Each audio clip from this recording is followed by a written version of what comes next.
ready na po sa blessing na narinig po natin kanina. Ayan, darating po si Mayora Hani Lacuna. At napakalinis na po ang ating aisles, ang ating mga tiles dito, no? Wow. Ang ganda-ganda na, oh, guys. At ito ay nakamap na.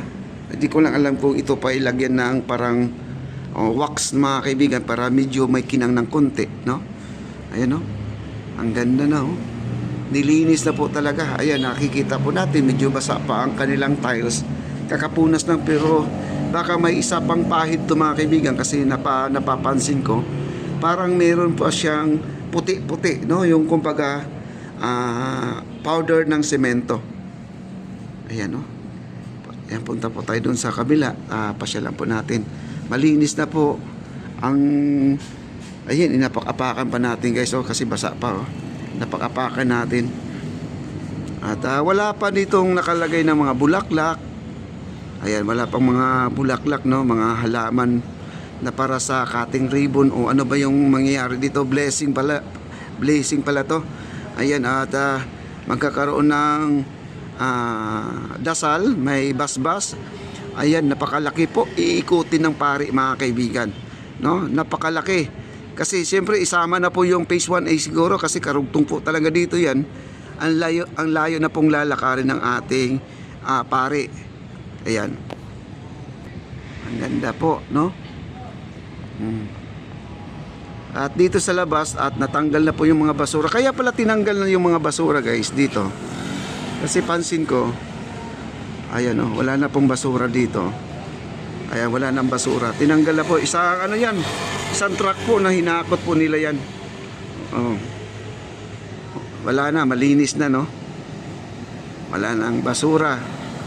At saka, ay sir, may event pa dito mamaya, sir? Di mo pa alam?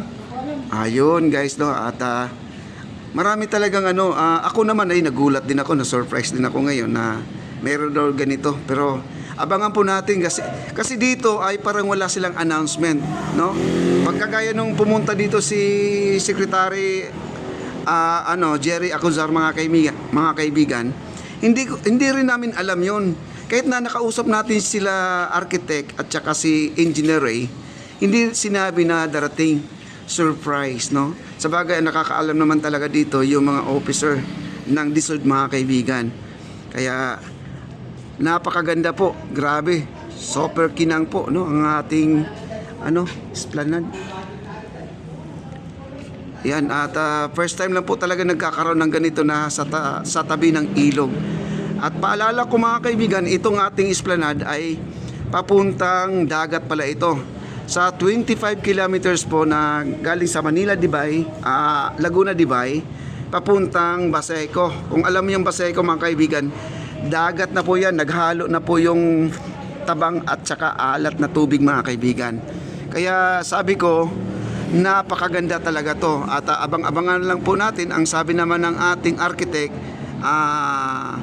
Architect Carlo, ay antayin natin at hinay-hinay lang sa trabaho, kasi kailangan po talaga maganda ang trabaho, pulido ang trabaho, para magiging matibay, matatag ang ating project, no? At talagang siyempre nag-aantay din ng budget. Yun po ang pinaka-importante dyan, ang budget, mga kaibigan. Pag walang budget, siyempre hinto muna ang trabaho. Pero sa ngayon, mga kaibigan, nakikita po natin tuloy pa rin ang trabaho. Tara na, puntahan po natin yung puntahan po natin. Ayan, guys, ang ating hagdanan, nilagyan na po ng bakal, no? Ayan, oh. Ang lalaki ng mga bakal yan, guys. Ayan. Oh. Bubuhusan to mamaya, mga kaibigan. Mamaya na rato bubuhusan. Ayan, oh.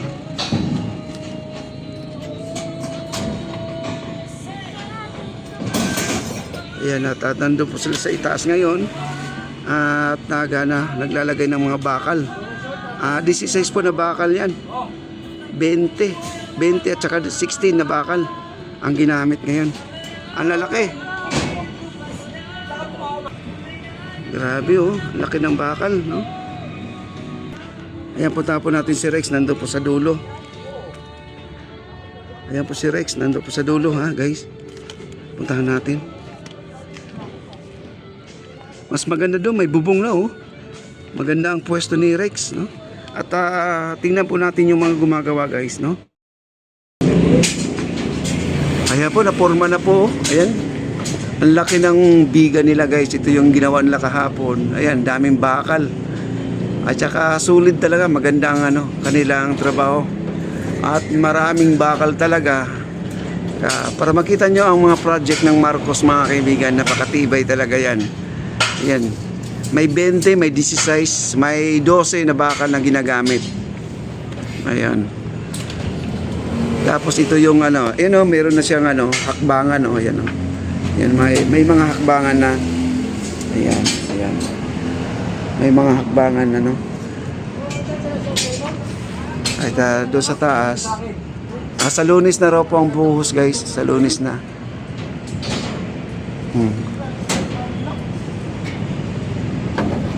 Marami pang trabaho to guys, no? Medyo mabusisi yung pagtatali ng mga bakal. Mga tawag na mga stillman, no? Mga stillman. Ayan guys, puntahan po natin yung yung fountain kasi may bumbero doon. Baka sila ay nagpapalit ng tubig sa fountain. Kaya puntahan po natin. Ayun ang ganda na po guys, oh. Grabe.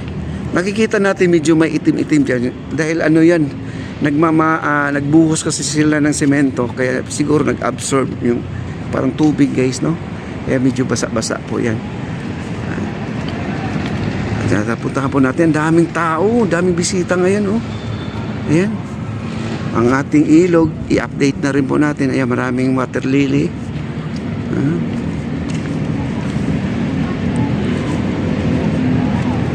Wow. Ayan, may mga ano ba to? Mga turista ba to? Ayan, mga turista to. Mga estudyante.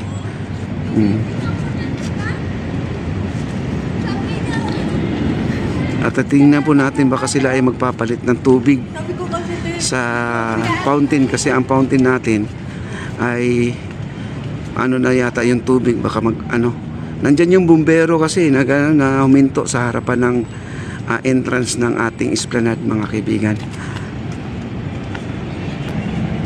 Yung CR natin guys kahapon siya po ay nakaharang, no? Hinarangan po kahapon to.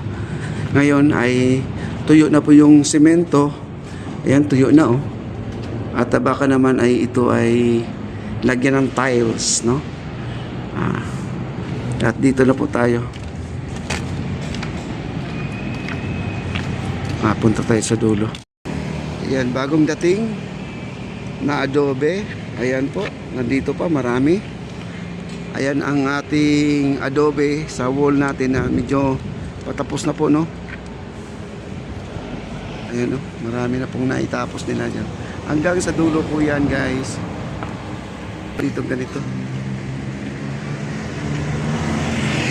Wow.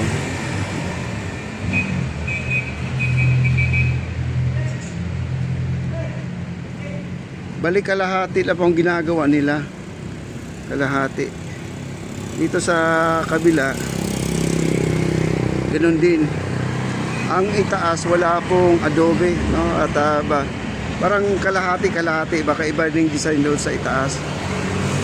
Ang baba po ang inuna nila, no? Ang ganda naman pala. At hindi buo, hindi kagaya dito sa pinaka-entrada ay buo.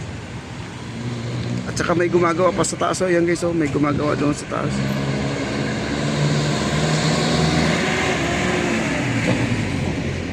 May gumagawa pa, no? Ayan at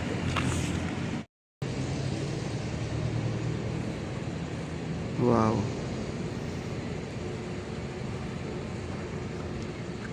Parang kanina may nagtatrabaho kasi basa pa yung dulo. Yung sa pinakadulo, basa pa yun. May nagtatrabaho kanina. Kasi narinig ko kanina may nagpupukpuk pa, no?